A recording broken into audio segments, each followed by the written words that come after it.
Hello again, it's Paddy. I've decided today I'm having another play with my printer. I'm going to teach myself some new bits for it. Well, I'm going to try and learn some of the bits that I've been watching in the last couple of days. Now, I was thinking, little Yod, sorry, Baby Yod, little Yod's my Hoover. Baby Yod might need some friends, but the thing I want to try today is hollowing, because that little chunk used up quite a lot of my green resin. So I need to learn how to hollow the bugger bloody things out. Now, I realised, well, I thought,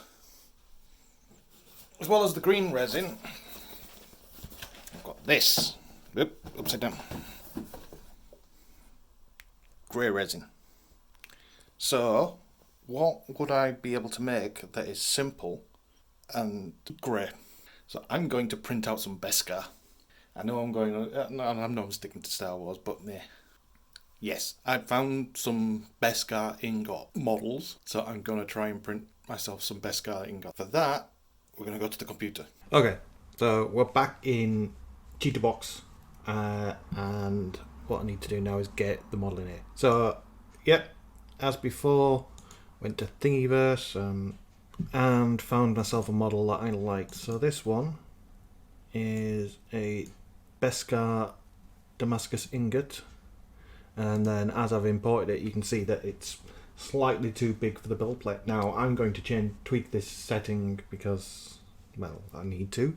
So the first thing I'm going to do is allow the app to do what it does best: scale to fit. Great. Okay. So there we have it on the build plate. Now, look on the underside, and it's not actually connected in a lot of places. So that's not a good way to print it, because that surface isn't smooth. So it would not adhere. So I'd have to put either a raft underneath it, like I did with Baby Yoda, and a load of supports, but then they'd look crap on there. But what I think I'm going to do instead is we've got some smooth sides here. I'm going to rotate it, and actually, because it'll speed up the print, I'm going to rotate it 90 degrees on that side. Yes. So now it's printing against a flat surface, which will mean that it's got better adherence. Now, if I slice this now, just to take a look at it. So this is without me doing anything to it. So that's going to be a 5-hour print like that, which is fair enough. It's not terrible. And it's going to be, on their estimates, $2 worth of resin. So what I want to do instead is use the hollow function, which will hollow out the model down to a wall thickness of 1.5, so it'll be empty inside. Now I know from a few other people that have printed this out. There we go, so you can see there it does a quick scan down and shows you the hollowed out version of the model, which is nice. Okay, so this is good. We've got a hollow model, and if I just, again, I'll slice it quickly so that we can see the difference in price. So it was about $2 before, and now that's dropped the amount of resin down to 75 cents worth of resin. So $1.5 to $2 goes down to less than $1 worth of resin, which is a big improvement. Now, I can't just print like that, because that's obviously still got problems with it that I'm told there are still problems with it, and the problems make sense. So one of the big things with the resin printers is making sure that the thing you're building stays on the build plate and doesn't stick to the bottom of the print bed. So it doesn't stick in the bottom of the resin, which can happen when your surface tension on the bottom is stronger than the surface tension on the build plate. Now, on this, naturally you would think that, well, it's an even match, and this will have adhered better. This will be more secure by that point, because the lining at the bottom does move a bit. But simple physics tells you otherwise, because what you've got here is a vacuum. So you got this will create suction, because it's a hollow area. All the air in there will be trapped and will create a vacuum that will suck this off the build plate, which is not good. But there is apparently a solution to this, and that is, well, there is a solution to this, and that is to break the vacuum by breaking the seal. And what you need to do for that is poke some holes in it. That will allow the air to escape and stop it becoming a vacuum, which means that the surface area of the print bed will only ever be the outer line, while the surface area of the build plate will be the entire back surface. Thankfully, Cheetahbox has a nice dig hole option. So you tell it how big you want the hole to be, what shape you want it to be. I've gone with hexagon, and then you go add hole, and you decide where you want the hole to be. So I'm going to put the hole as low as possible in there. Now you can see I also had the keep a hole option checked, and it's created a new model for the hole, which is nice. That's so that once you've got it all cured and set up, you can stick the hole back in. You can literally just go boop and fix the hole. So what I'm going to do, so I've put one hole there. I'm going to put another on this side. So dig hole, add a hole, and boop. So now I have a hole. Can I line them up? Yes, I can. There you go. I have a hole on both sides of this ingot that will stop the suction happening and allow excess resin to escape from the inside, as well as letting the cleaning fluid get inside, so that I can clean the inside, the excess fluid off the excess resin off the inside. And now that model in effect is ready to print. However, because this is going to take 4 hours anyway, and the speed at which this printer prints does not differ based on the amount of models you're printing, only the height of the models you're printing. So literally the speed of this print is dictated by the maximum height of that. Well, if I'm doing that, well, I may as well do this. Select all, clone, and now I have 4 Beskar ingots. Now that one's outside the build area, so that one's something we need to do something about. And what we can do is auto layout. Let's try Y side. So auto layout has given us the 4 ingots on the build plate at once, which is great. So it will take the same amount of time to print all 4 of these, which means I'll have 4 to play with. But it's put these outside the build area, so what I'll do is just scooch these in. I know that I can technically use the outer blue line, but I'm not risking it. Okay, so they're all now safely inside the inner blue line, which means I think we're ready to slice it. So slice, and there we have a sliced model.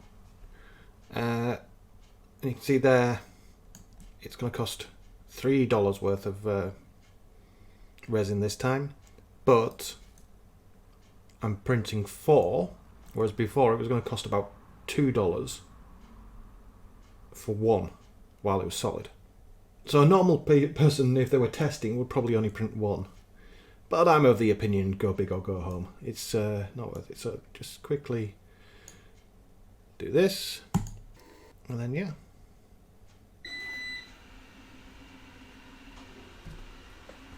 Not now, Lil Yod. So yeah, up we go.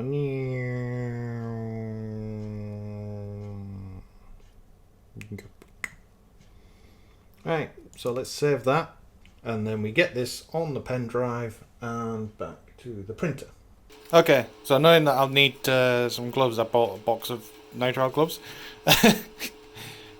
These ones might be a bit small. I don't want to go on my thumb. Oh well. So yeah, here's my grey resin. It needs a shake. Shake, shake, shake, shake, shake. Okay, resin's in. Print. Beskar times 4. And play. And it begins. This is the way. Right, we're 2 hours down. Let's pause it after this slice and then see what we get to. Oh, even through the red, that's looking good. You can actually see the Damascus pattern in it. Awesome. Right, let's get it back in the vat and print it. It's not fallen off, so this is a good sign. Whoop. And complete. And there it is. Oh, right, lid off. Okay, so I'm hoping that's just excess resin that makes that look a bit blurry, but actually that's fine. Now I've got to let it drip for a while. But I discovered something in the box. Something that's not mentioned at all in the manual. It's not in there. Elegoo, if you're watching, mention this in your goddamn manual. So I left it drip like that when I had Baby Yoda in there. What you're actually meant to do is pull off the clamp, put this on, and then clamp it on sideways so that it's at an angle, which makes a lot of sense. So let's do that. I found something to lean it on so I can do this. So off like that, then that goes on, and you can clamp that on there.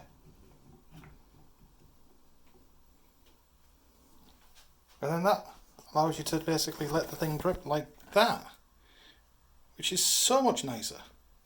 Okay, let's let this drain for a while, and then we'll go through our washing station and see what's what.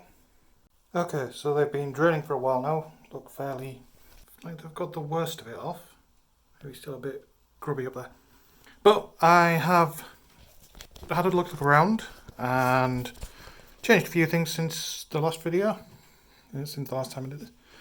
So that green one is the same IPA that I used, the same alcohol that I used last time. Apparently it's safe to reuse. You just have to let the resin settle and then you can decant it off, which is what I've done. That is lukewarm soapy water. I have to do that very thoroughly, and then some people advise doing a third clean batch of the IPA. So I'm going to do that. But one of the big things they say is make sure that it's dry. So I'm going to try and take these off one at a time and clean them. Okay, maybe I'm going back to draining. I needed to learn. I've put the holes in the wrong place. So I put holes in to fix the vacuum issue. But the moment I've turned this up, it started spitting out resin. So I'm guessing because I've hollowed this out, there's still a vast amount of resin in there. So what I clearly needed to do is not just put holes on there to stop the vacuum. I need to put one on there to act as a drain. Okay, so yeah, that makes sense. Okay, so the dripping stopped. Let's give this another crack. Okay, so this is working. It's a little hard to do one-handed, but... Right, so first it goes into that one, as mentioned before. Gets a scrub with a toothbrush, but the good thing is, because of the hole, I can do that. And know that there's alcohol getting into the core of it, which I'll then shake out. Then, very quick rinse in that, just to wash off the most of the alcohol. And then a quick dip in the clean one. The first one is over there in the UV thing. So this takes about 3 or 4 minutes of cleaning, going through the steps. And I think that's about enough time to cure them. So I'm just going to go through all 4 and drop each one into the UV tank while I'm cleaning the next one. Okay, so cleanup's all done. They're all cured. I'll take close-ups of them in a second. Leaving the resin in there because I think I'm going to print something else tomorrow. I don't know, but if I don't, I'll clean up tomorrow. That stuff is okay to sit in the tank as long as you can deal with the slight whiff of it. But this is in a room I can close off and open the window. As long as it doesn't get UV light on it, it should be fine in the vat for a couple of days. Now I've just got to deal with the cleanup of the cleaning fluids. Oh, and the cleanup of these little plug things. That'll look at in more detail in a second. Okay, so I'm back in the living room now, and I can take a closer look. I've got these stood up on end so that they can drain out a little bit more. Well, they make good dominoes. Yeah. Oh crap. Oh no, they're all there. I was going to say, I fired off all the plugs. Okay, so as you can see here, still got a couple of instances I didn't clean that one well enough then, basically. This one, I love that fucking pattern. This is so cool. These are so light though. This is a weird thing. So these are obviously meant to be metal, but I think I might need to get something. It's still a bit tacky up there. Might need to use those holes to fill it with something. But the holes worked for the vacuum. Learned that I need to put some on the bottom so that they drain out. But yeah, so that one, same problem as last time. Look how detailed that is.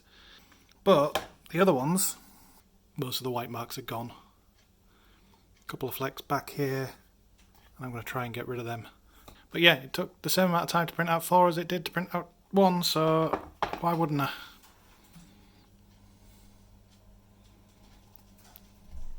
This one's the cleanest one. This one's come out perfect. I think this is the first one I cleaned when I was taking a bit more time with it. I got impatient, I'm not going to lie. And then, these little doobies. Now, they were a pain to get off the print bed. I had to dig out my Gundam tweezers to get them off, to get them into the cleaner. And now I'm going to try and get one into one of those holes. So here comes some fun. This is not something I can do on camera.